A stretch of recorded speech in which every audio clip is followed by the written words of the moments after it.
Hello दोस्तों, कैसे हैं आप सब लोग। उम्मीद करता हूं काफ़ी अच्छे होंगे।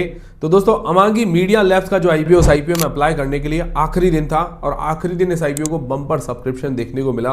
हालांकि कल दूसरे दिन तक देखे तो कोई खास रिस्पॉन्स ही नहीं था, बट लास्ट मोमेंट पर लोग कंफ्यूज हो गए, सोच में पड़ गए कि भाई ऐसा क्या हो गया कि भाई अचानक से ऐसा सब्सक्रिप्शन मिल गया। तो ये कमाल जो देखने को मिला ये क्यूआईबीज की तरफ से हमें देखने को मिला है। तो इसके बारे में जानकारी लेंगे। उसी के साथ जो BCCL IPO, Bharat coking call limited का आईपीओ, उसको लेकर काफ़ी लोग मतलब अचरज में आ गए हैं। सवाल पूछ रहे हैं कि क्या इसके अंदर जो अलॉटमेंट हुआ है उसके अंदर गड़बड़ हुई है क्या। तो उसके बारे में भी बात करेंगे। उसी के साथ शैडो फॉक्स आईपीओ, उसके अंदर भी मतलब जो जीएमपी है उसके अंदर उछाल देखने को मिला, उसके बारे में भी जानकारी लेंगे इस वीडियो के अंदर। और दोस्तों, अभी मैं वापस अपने शहर बाड़मेर आ गया हूँ, मतलब राजस्थान। कल की तारीख में मैं आ गया था सुबह, फिर कल थोड़ा टाइम नहीं मिल पाया। बाकी आज सुबह मैंने जो फाइनल अपडेट का वीडियो भी अपडेट कर दिया था अमांगी मीडिया लैब्स पर। और अब रेगुलर वीडियोस आपको मिलते रहेंगे और हमसे जुड़े रहिए। टेलीग्राम, इंस्टाग्राम, व्हाट्सएप, फेसबुक सबके लिंक डिस्क्रिप्शन के अंदर है, ज्वाइन करके रख लीजिए ताकि छोटा मोटा अपडेट और जानकारी मिलती रहे, कोई भी वीडियो मिस ना हो। तो सबसे पहले दोस्तों बात करें बीसीसीएल आईपीओ के अलॉटमेंट पर। तो सबसे पहले लोग ये सवाल कर रहे हैं कि भाई जो बीसीसीएल आईपीओ का, जो भारत कोकिंग कॉल लिमिटेड का आईपीओ, उसका अलॉटमेंट स्टेटस आ गया है। अब लोग सवाल कर रहे हैं कि क्या इसके अंदर गड़बड़ हुई है क्या। क्योंकि अब देखिए, ये सवाल करना भी वाजिब है, क्योंकि एक कमेंट भी मैंने देखा था, कमेंट भी आया था और मुझे उसने कमेंट किया, उन्होंने पैन कार्ड नंबर भी डाला था कि भाई इस बंदे ने 10 लॉट अप्लाई किए, मतलब 6000 लॉट शेयर जो है अप्लाई किए और 6000 लॉट ही अलॉट हो गए, मतलब 10 लॉट अप्लाई किए, 10 लॉट ही अलॉट हो गए। मतलब ऐसा बहुत कम देखने को मिलता है।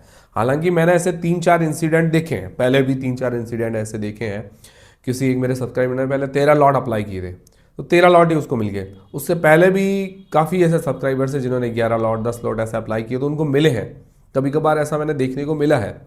बट काफ़ी लोग, अगर आप वीडियोस देखिए या काफ़ी लोग कहीं रिसर्च कीजिए या रूल्स देखिए अलॉटमेंट के, उसके अंदर यही होता है कि भाई एक ही लॉट मिलता है। आप भले 10 लॉट अप्लाई कीजिए, आपको रिटेल के अंदर ओवर सब्सक्रिप्शन के टाइम एक ही लॉट मिलता है। ये जनरली आपने पढ़ा भी होगा, रूल्स के अंदर भी देखा होगा। कई लोगों के जो एक्सपर्ट्स हैं उनके वीडियोस भी आपने देखे होंगे, यही होता है, ठीक है ना। तो अब एक ही लॉट अब भाई 14 लॉट अप्लाई कर दिए तो एक ही लॉट मिलता है। तो इस बंदे ने 10 लॉट अप्लाई किए और 10 के 10 मिल गए। इस साइड में आप स्क्रीनशॉट भी देख सकते हैं, मैंने मेंशन भी किया है, ठीक है ना।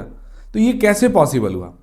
अब या तो देखिए इंटरनली कोई गड़बड़ है, ठीक है ना, कोई सेटिंग वेटिंग अंदर चल रही होगी किसी की कि भाई उनको लॉट अलॉट कर दिए हो, या पूरी की पूरी लॉटरी है। लॉटरी के अंदर क्या होता है कि भाई या तो बहुत सारे लॉट्स मिल गए या बिल्कुल भी नहीं मिला, या जितने अप्लाई किए उतने मिल गए। तो ये लॉटरी इस तरह की भी पॉसिबल है। अब क्या है क्या नहीं है, आपको क्या लगता है कि क्या हो रहा है इसके अंदर, कुछ गड़बड़ वड़बड़ है, किसी की सेटिंग वगैरह है, या लॉटरी पूरा सिस्टम है। तो मुझे भी थोड़ा ये आज समझ में को मतलब कम समझ में आई ये चीज़ भी। 10 के 10 लॉट अप्लाई किए, 10 के लॉट 10 लॉट अलॉट भी हो गए, ऐसा बहुत कम देखने को मिलता है। हालांकि ऐसा कई इंसिडेंट हुए हैं, मैंने देखे, क्योंकि सब्सक्राइबर जो है मुझे भेजते हैं स्क्रीनशॉट कि मेरे साथ ऐसा हो गया, मैंने 13 लॉट अप्लाई किए, मुझे 13 ही मिल गए। ऐसा बहुत बार मैंने देखने को मिला है। एक बार एक बंदे ने करीबन 13-14 लॉट अप्लाई किए, उसको 10 लॉट मिले थे।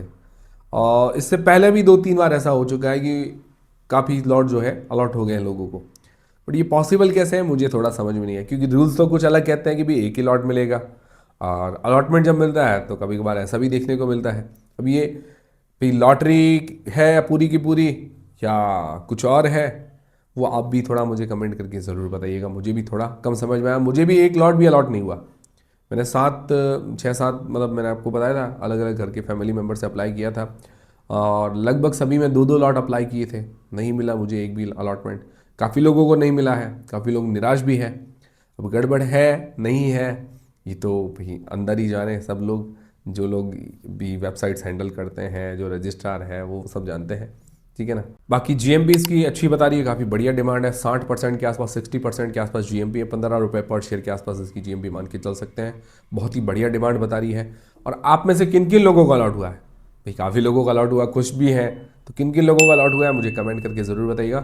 लिस्टिंग डे स्ट्रैटेजी वाला वीडियो कल तक आपको मिल जाएगा, क्योंकि इसकी लिस्टिंग मंडे को है, तो इसलिए मैंने जल्दबाजी नहीं की, मैंने कहा आराम से वीडियोस डाल देंगे, क्योंकि अभी लोगों की भी जल्दबाजी नहीं होगी, थोड़ा छुट्टी का टाइम है, एंजॉय कीजिए। फिर दोस्तों, अमांगी मीडिया लैब्स आईपीओ, आखिरी दिन था इस आईपीओ में अप्लाई करने के लिए। कल तक कोई भी खास रिस्पॉन्स था नहीं, आप यूँ मान के चलिए सुबह तक भी कोई खास रिस्पॉन्स था नहीं। फिर 12 बजे के बाद एकदम अचानक से धीरे धीरे करके रिस्पॉन्स आने लगा और बहुत ही बढ़िया सब्सक्रिप्शन आखिरी टाइम पर इसको मिल गया। तो अच्छी बात रही ये जो सब्सक्रिप्शन मिला है QIBs की तरफ से, मतलब इंस्टीट्यूशन, जो बड़े इंस्टीट्यूशन है उनकी तरफ से, और एंकर पोर्शन भी बढ़िया सब्सक्राइब हुआ था। हालांकि मैं फाइनल अपडेट वाली वीडियो के अंदर भी कहा था कि भाई सेक्टर नो डाउट काफ़ी अच्छा है, कोई सेक्टर पर रिस्क लेना चाहे तो अलग चीज़ है, कोई बिल्कुल भी रिस्क नहीं लेना चाहता है तो वो एक अलग चीज़ है, वो वही दूरी बना सकते हैं। अब देखते हैं आगे इसको रिस्पॉन्स कैसा मिलता है, मतलब लिस्टिंग गेंस कैसा मिलता है, वो सबसे बड़ा डिपेंड करेगी चीज़ें। सब्सक्रिप्शन तो चला अच्छा मिल गया, वो अलग चीज़ है, लिस्टिंग गेंस वगैरह कैसा मिलता है वो सबसे इंपॉर्टेंट है। फ़ायदा होता है या नहीं होता है वो सबसे ज़्यादा इंपॉर्टेंट है।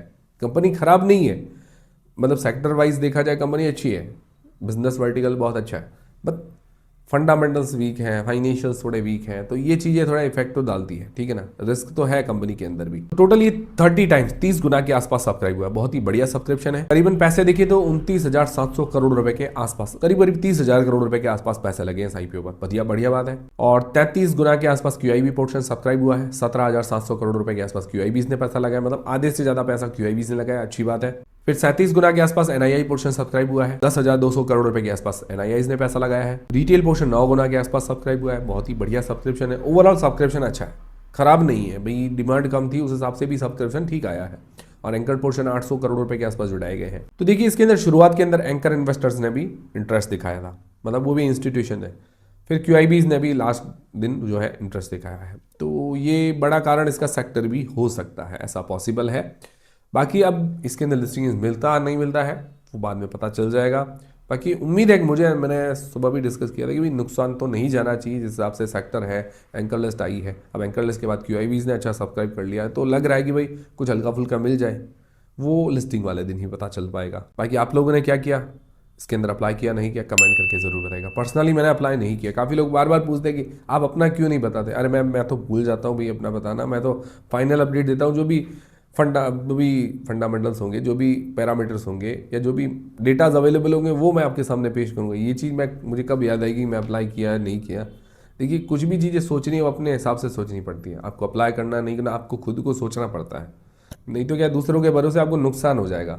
भले मैं ही क्यों ना हो, कोई और भी एक्सपर्ट क्यों ना हो, ऐसा एक्सपर्ट कोई नहीं होता है, ठीक है ना। शेयर मार्केट में कोई भी एक्सपर्ट नहीं है, थोड़ा लक भी काम करता है और थोड़ा खुद की एक्सपर्टीज काम आती है, ठीक है ना, ये चीज़ होती है। अब अलॉटमेंट के चांसेस कितने हैं लगभग बता देता हूँ।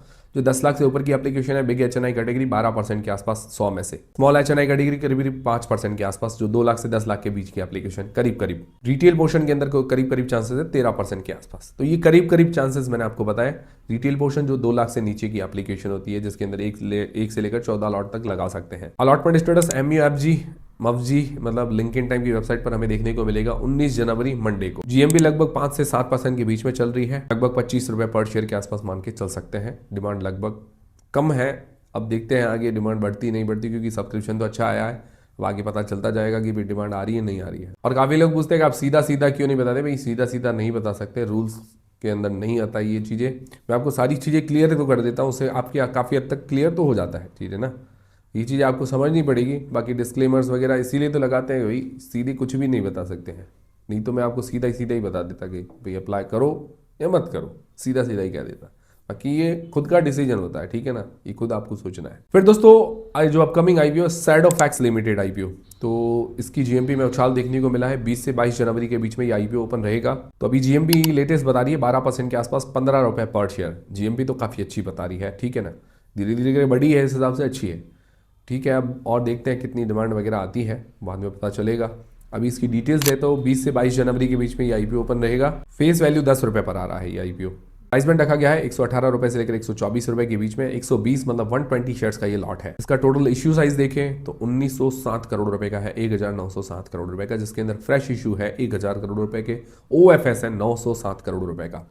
मतलब ओवरऑल इश्यू साइज काफ़ी बड़ा है, फ्रेश इश्यू थोड़ा सा ज़्यादा है। ज़्यादा डिफरेंस तो नहीं है, 10% का ही डिफरेंस है, थोड़ा सा ज़्यादा है। OFS थोड़ा सा कम है। मार्केट कैप है 7,168 करोड़ रुपए का, स्मॉल कैप कंपनी है। रिटेल पोर्शन है 10% का। फाइनेंशियली कंपनी को देखें तो प्रॉफिट वाइज देखें तो ठीक लग रही है। बाकी देखेंगे रिव्यू वाले वीडियो के अंदर सारी चीज़ें क्लियर हो जाएगी कि भाई कैसी है कंपनी, फाइनेंशियली कैसी है, फंडामेंटली कैसी है। बाकी ये मैंने आपको बता दिया, रिटेल पोर्शन इसके अंदर 10% का है, क्योंकि कंपनी मतलब पिछले 2 सालों में लॉस के अंदर थी। प्रमोटर की होल्डिंग काफ़ी कम है इसके अंदर। बाकी कंपनी मैंने आपको बताया लॉजिस्टिक कंपनी है, जो मतलब क्यूरियर वगैरह सेवाएं होती है, लॉजिस्टिक वगैरह सेवाएं देती है कंपनी। बाकी रिव्यू वाले वीडियो के अंदर मैं सारी चीज़ें क्लियर कर दूंगा। ये थे दोस्तों सारे आज के अपडेट्स। उम्मीद करता हूँ हमारा वीडियो, हमारी जानकारी आपको काफ़ी पसंद आई होगी, हेल्पफुल रही होगी। हेल्पफुल रही तो वीडियो को लाइक जरूर करें, चैनल को सब्सक्राइब कर ले। मिलते हैं दोस्तों अगले वीडियो के अंदर।